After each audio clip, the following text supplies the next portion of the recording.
Alors, donc, c'est parti pour la fabrication d'un épisode audio.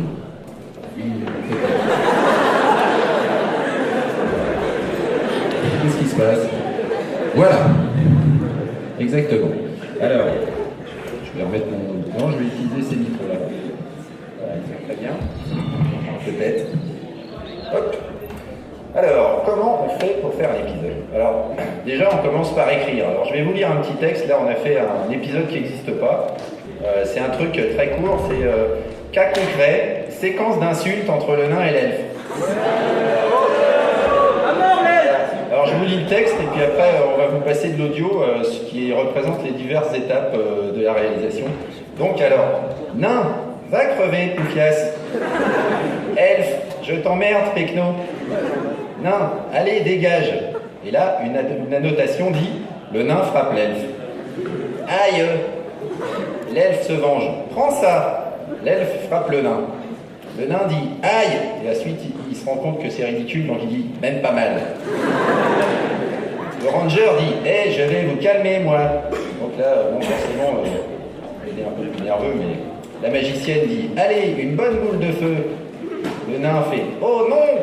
L'elfe fait « Oh non ». Alors là, ils font ça ensemble. C'est simultané. La magotte fait « Fireball » comme dans Slayers. Il y a un bruit magique, une explosion. Le nain fait « Argue, ma barbe ». Et l'elfe fait « Ah, j'ai mal ». Voilà, donc c'est une mini-séquence. Donc on commence par trier toutes les voix parce qu'on n'enregistre pas les voix dans l'ordre de l'épisode parce que ce qui est difficile c'est de moduler la voix en fonction des personnages et si on change de personnage tout le temps, ça donne des voix qui ne se ressemblent pas d'une phrase à l'autre. Donc c'est un peu bizarroïde. Donc on va envoyer un petit son qui est en fait une séquence de voix enregistrée mais avec les gens qui jouent super mal. Et ensuite, donc voilà, Monsieur Scro. Je t'emmerde, Pecno. Aïe. Allez, bonne boule de feu. Va crever, Poufias. Aïe, même pas mal. Je vais vous calmer, moi. Voilà. Donc Zedlul qui jouait là-dedans. Hein? Zedlul qui jouait. Oui, voilà, justement, ça c'est les voix mal jouées. Donc si on faisait tout un épisode comme ça, en fait, ça serait quand les gens sont énervés, on se rend pas compte qu'ils sont énervés. Quand ils sont tristes, on se rend pas compte qu'ils sont tristes. Et quand ils sont heureux, bah, ils ont l'air bêtes. Je voudrais dire que pour faire une voix correcte, il faut avoir un certain nombre d'acteurs. Oui, il faut surtout se bouger un peu. Voilà, donc maintenant, vous allez entendre les voix sans le traitement audio. Parce que là, vous avez entendu les voix que j'ai trafiquées une fois que je les ai jouées. Là, donc, vous allez entendre une série de voix enregistrées avec un jeu à peu près correct, mais sans le trafic. Donc, c'est les voix originales que je fais. Et voilà, Monsieur Scro. Je t'emmerde, Pecno. Aïe. Comment ça? Oh non. Allez, une bonne boule de feu. Fireball.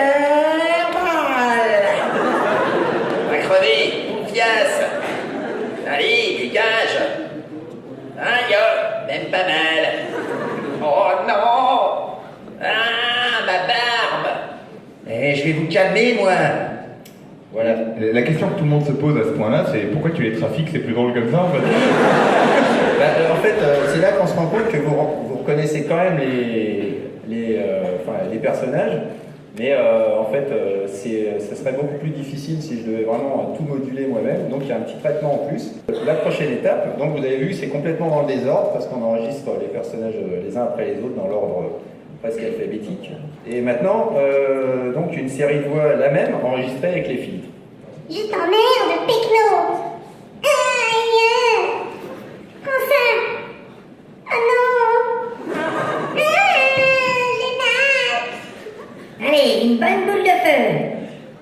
Fireball. Va crever, Poufias. Allez, dégage. Aïe, même pas mal. Oh non. Ah, ma barbe. Je vais vous calmer, moi. Voilà, donc là on est prêt à monter un épisode. C'est bien le Survivor, moi j'aime. Allez, on a réussi à se débarrasser du nain aujourd'hui. Alors, bon là, le problème, il y a des délais entre les phrases, etc. Donc ça, c'est Le travail du montage, c'est d'aller au plus juste entre les phrases et de commencer à rechercher les bruitages aussi, parce que c'est quand même vachement important, enfin, surtout quand il se passe des trucs. Il n'y a pas assez de papier. Donc maintenant, vous allez entendre la séquence audio sans musique, avec les bruitages et puis tout dans l'ordre qui va bien. Va crever, Poufias. Je t'emmerde, Pecno. Allez, dégage. Aïe, enfin. Aïe, même pas mal. Je vais vous calmer, moi. Allez, une bonne boule de feu. Ah non. Aïe,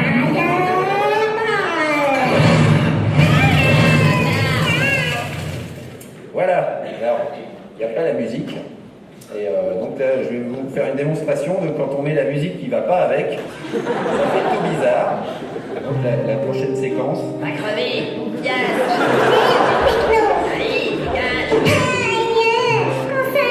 Aïe, même pas mal. Je vais vous calmer, moi. Allez, une bonne boule de feu. Ah non. Aïe,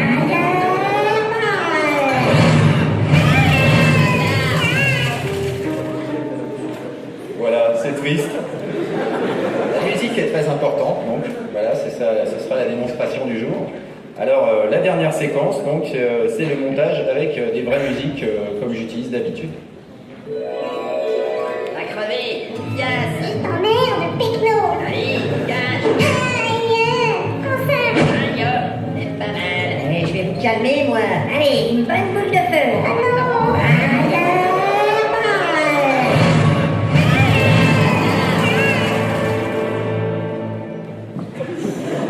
Voilà.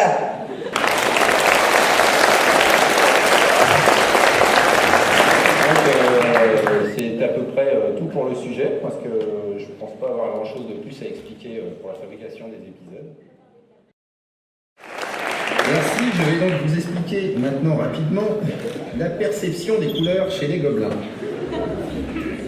Donc, ou alors, c'est quoi le verre Wi-Fi? C'est la question posée par Wangdar récemment dans le dirigeable Gobelin. Dans la diapo suivante, vous voyez le cercle chromatique des humains. Hein, à peu près, bon, j'ai pas mis tous les noms de couleurs parce qu'il y en a des ésotériques, mais en gros, c'est ça. Orange, rouge, violet, gris, bleu, vert, tout ça. J'ai oublié l'indigo. Oui, j'ai oublié plein de choses, mais c'était pour faire simple. Alors, chez les gobelins, donc ça a des noms bizarres, puisque les gobelins ne voient pas les couleurs, mais eux, ce sont des nuances. Donc là c'est le cercle chromatique humain avec les noms gobelins. Donc les gobelins parlent très vite, il faut réussir à saisir le moment où ils donnent le vrai nom de la couleur. Donc le vert Yafalouz, le vert Asto, le vert Zwifi, le vert Katol, le vert Xarg, le vert Niasti et le vert Istaoui. Alors le vert Istaoui, c'est le vert. C'est très compliqué parce que pour eux, vert, ça veut dire couleur. Donc en fait, ça veut rien dire. Donc vous verrez tout à l'heure que dans les expressions du langage populaire, on est un peu embêté quand même quand on parle gobelin, parce qu'il y a des tas de choses qu'on ne peut pas dire. Donc le vert, ça veut dire à la fois vert et à la fois couleur. Voilà. Alors, le cercle chromatique suivant, c'est le cercle chromatique gobelin. Et là, vous voyez que nous, on n'a pas l'œil pour comprendre. Hein. Alors, sachant que, en fait, ici, le noir, c'est le droc. Et tout mélange de couleurs un peu bizarre, vous savez que quand vous mélangez des couleurs, ça fait toujours du marron dégueulasse. En général, quand on mélange des trucs qui ne sont pas ces couleurs-là, ça donne du marron. Donc eux, ils appellent ça le vert crade. Alors, il y a une couleur qui n'existe pas vraiment pour eux, mais qui a quand même un nom, vous voyez, c'est le vert argue. C'est-à-dire qu'en fait, comme les gobelins ont peur de la lumière, le blanc, c'est une grande concentration de lumière, la saturation. Et donc, quand les gobelins parlent du blanc, ils font ah. On n'a jamais trop su ce que c'était comme nom, donc ça s'appelle le vert argue. Et donc, en ce qui concerne les langages courants, par exemple, donc quand vous parlez gobelin, ce ne sont pas les pirates mauves, mais les pirates Katol. Le matin, vous buvez du jus d'Asto. Hein, les schtroumpfs sont des petits êtres niastis qui sont toujours heureux. On a un bocal à poisson Zwifi. Et si vous êtes malade, vous n'avez pas une jaunisse, mais une yafalouzite. Et vous pouvez avoir un œil au beurre broc aussi. Alors, on parlait du vert qui n'existe pas. Donc, en fait, l'ennemi de Spider-Man, c'est le bouffon. Forcément, on ne peut pas trop le décrire. Et le géant, c'est le mec qui distribue le maïs. Et dans les chansons pour les enfants, c'est une souris. Aussi, Et alors donc, le problème, c'est quand vous dites à quelqu'un « Oh, je suis vert », là, en fait, vous dites rien. Voilà. Alors, au bistrot, vous pouvez prendre un petit Yafalouz, donc un pastis. Alors, le problème, c'est avec la bière brune, parce que là, vous annoncez clairement que vous voulez une bière crade. En général, le patron n'est pas très content.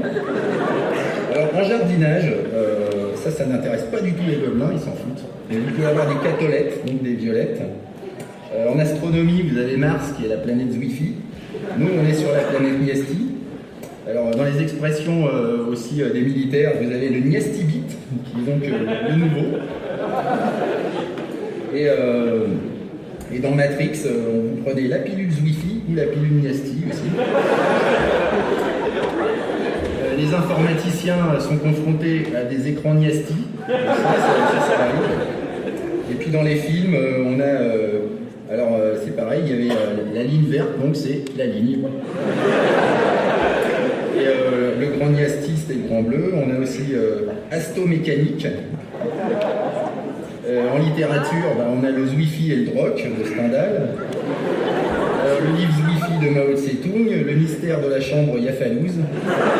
Le trésor de Rakam le Zwifi aussi.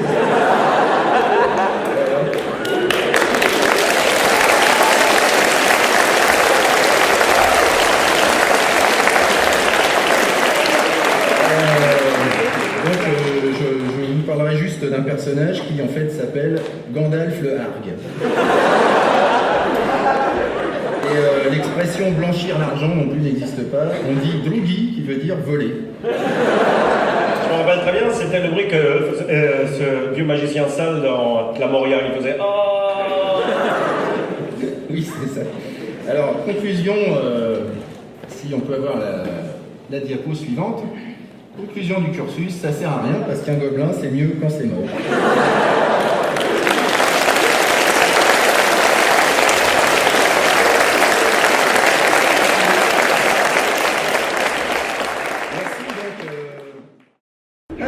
Alors nous arrivons maintenant à l'autre question cruciale. Combien faut-il de nains pour creuser en 2 jours un tunnel de 28 mètres dans du granit? Il s'appelle aussi gestion du personnel minier en zone de creusement intensif. Vous savez combien nous autres... De petite taille, minier de petite taille. Oui, nous aimons le langage administratif, beaucoup. Alors, donc, le sujet. Le granit. Voilà. Le granit est une roche magmatique plutonique à structure grenue, c'est-à-dire entièrement cristallisée, formée par le refroidissement lent et en profondeur d'un magma issu de la fusion partielle de la croûte continentale. C'est une roche acide, composée principalement de quartz, de feldspath potassique, de plagioclase sodique et de mica. Les roches volcaniques sont des rhyolites, blablabla. Bon. Il y a du mica dedans, vous avez le chocolat avec les vaches violettes? Oui, oui. Vous avez dit que la marmotte, elle est dans le papier d'aluminium. Vous avez tous compris que c'était une roche dure. Donc c'est pas si facile que ça de creuser dedans. Les nains. Les nains sont des êtres humanoïdes de petite taille avec une barbe, 2 bras, 2 jambes et un casque. Et une odeur pestilentielle. Voilà. Ils sont aussi très durs et très acides. Slide suivant. Un nain seul, muni d'une pioche standard, avance à la vitesse de 3 mètres par jour, sur un modèle standard, granit standard, avec une pioche standard, qui permet le passage d'un nain et de son équipement. Standard. Voilà. Sachant qu'on ne peut pas mettre plus de 3 nains en même temps on travaille sur un tunnel standard, parce qu'il manque de la place, donc ils n'arrêtent pas de se battre. On voit bien que s'ils étaient plus de 3, non, c'est ma pioche, non, c'est mon bout de caillou. Donc,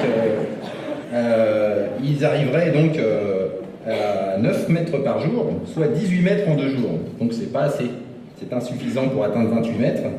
Nous considérons bien sûr qu'on attaque le tunnel par un seul bout, parce qu'il y a toujours des petits malins qui disent « Ah oui, mais alors, nous, c'est l'autre bout et tout. » Non, non. Donc, sur le slide suivant, nous verrons qu'on ajoute une équipe de nuit. Nous voilà déjà à 6 nains. Bon, là, c'est bon, on atteindra la distance. Alors, pour le slide suivant, s'il vous plaît, voilà. Il faut un nain pour approvisionner l'équipe en bière et en nourriture de façon régulière, afin que le travail ne s'arrête pas. Ce qui nous ferait donc 2 nains supplémentaires, un pour le jour et un pour la nuit. Mais n'y a-t-il pas un facteur à appliquer au rendement de l'équipe de nuit? Parce qu'il est bien connu que les nains travaillent le jour et boivent la nuit. Chaque chose en son temps. D'accord. Je vous laisse continuer, Oui, professeur. oui. Voilà. Alors, il est évident qu'un nain quasiment inactif, celui qui apporte la bière, boira 4 fois plus qu'un nain au travail. Puisqu'il aura accès au tonneau, il sera donc ivre et inutile 4 fois plus rapidement. Ce qui fait qu'il devrait être remplacé plus vite qu'un nain qui travaille. Envoyez donc la diapo 6. En conséquence de quoi, un nain pour la journée ne suffit pas, considérant qu'il faut 4 nains par jour et 4 nains par nuit pour assurer le ravitaillement. Donc un par période de 3 heures en gros. Voilà, donc nous avons maintenant 14 nains. Professeur, peut-on tenir compte du fait qu'au bout d'un certain temps, le nain ivre-mort est laissé dans un coin dégrise? À ce moment-là, on peut peut-être le réintégrer dans l'équation. Non, mais non, en fait, parce qu'il va se battre avec les autres et tout, qui diront que c'est leur tour. Alors, ça va devenir compliqué. Vous allez voir, déjà, c'est largement assez compliqué. Alors, la diapo suivante, s'il vous plaît. Les nains de nuit auront besoin d'un cordon de sécurité pour les empêcher de rejoindre la plus proche taverne au lieu de travailler. Parce que la nuit, le nain, il est attiré par la taverne comme ça. Même si on lui apporte de la bière, il va dire « Ouais, mais moi, non, en fait, je vais à la taverne. » Donc, on lui met un cordon de sécurité, donc 3 vigiles pour garder les nains de nuit. Mais qui garde les vigiles à ce moment-là? Parce que les vigiles sont des nains, ils sont attirés dans la taverne. Justement, très bonne question. Donc, nous avons besoin d'un manager de sécurité afin d'empêcher l'équipe des vigiles de rejoindre la plus proche taverne. C'est bien foutu quand même. Ah ouais, à cette étape-là, nous avons donc déjà 18 nains. Je pense que c'est une femelle naine qui, elle, ne boivent pas et qui se battent avec une boîte à frire. Non? Autre question? Alors, nous devons considérer l'usure des pioches. Une pioche standard, en contact avec le granit standard, doit être régulièrement affûtée et réparée. Nous avons donc ici un tourneur de manche, en bas, et un forgeron nain, donc un pour chaque équipe, donc le jour et la nuit, ce qui nous fait 4 nains supplémentaires. Et slide suivant, s'il vous plaît. Alors, un autre facteur entre en jeu, les nains refusent de boire de la bière dans des shops sales. Alors, c'est pour eux une grave entorse à l'hygiène. Alors, c'est un peu bizarre. C'est la seule entorse à l'hygiène d'ailleurs. Ouais, oui, c'est un peu bizarre de la part de gens qui prennent un bain par an, mais c'est comme ça. La bière, c'est dans des shops propres. Donc, nous avons besoin d'un plongeur par équipe, soit 2 nains supplémentaires. Mais rappelons que les nains ont un sens de l'hygiène assez développé, puisque quand ils font la cuisine, ils se lavent toujours les mains après avoir manipulé les aliments. Ah oui, je m'en rappelle de ça. Voilà, envoyez donc la prochaine diapositive. Alors, tout se complique. Maintenant que nous avons ajouté des nains, il est clair que l'équipe des vigiles de nuit doit être doublée afin d'équilibrer les forces pour empêcher tout le monde d'aller à la taverne. Nous ajoutons donc 3 vigiles et un manager de plus pour la nuit. Diapo suivante, s'il vous plaît. Vous avez tous compris qu'il devient évident qu'un nain seul ne pourra pas ravitailler tout le monde de façon satisfaisante. Hein. Ah non, moi j'avais pris cette bière-là. Ah non, mais la blonde c'est pour moi et tout. Il faut donc doubler l'équipe de ravitaillement de jour et tripler l'équipe de nuit à cause des vigiles supplémentaires. Bon, c'est déjà assez compliqué, ce qui nous fait 12 nains de plus. Et diapo suivante, on se rend compte qu'un plongeur ne suffit pas pour laver la vaisselle de tout le monde. Donc on a encore besoin d'un plongeur supplémentaire pour le jour et pour la nuit.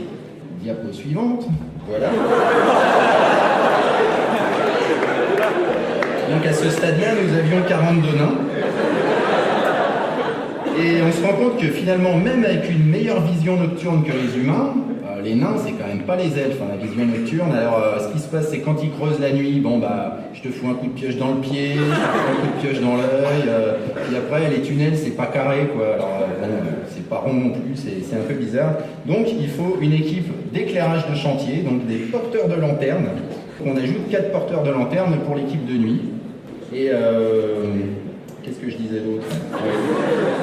Diapo suivante, s'il vous plaît. Voilà. Alors, la présence d'un grand nombre de nains et de bières au même endroit peut à tout moment dégénérer en bataille. Alors, bon, ça peut être pour diverses raisons. Hein. Oui, mais le tourneur de pioche, il a piqué le marteau du forgeron, et puis le manager, il est pas sympa avec les mecs et tout. Donc, nous avons besoin d'un guérisseur nain par équipe, un pour le jour et un pour la nuit. soit 2 nains supplémentaires. Conclusion. Pour creuser un tunnel de 28 mètres en 2 jours dans du granit, il faut 48 nains. Voilà. Vous en savez assez.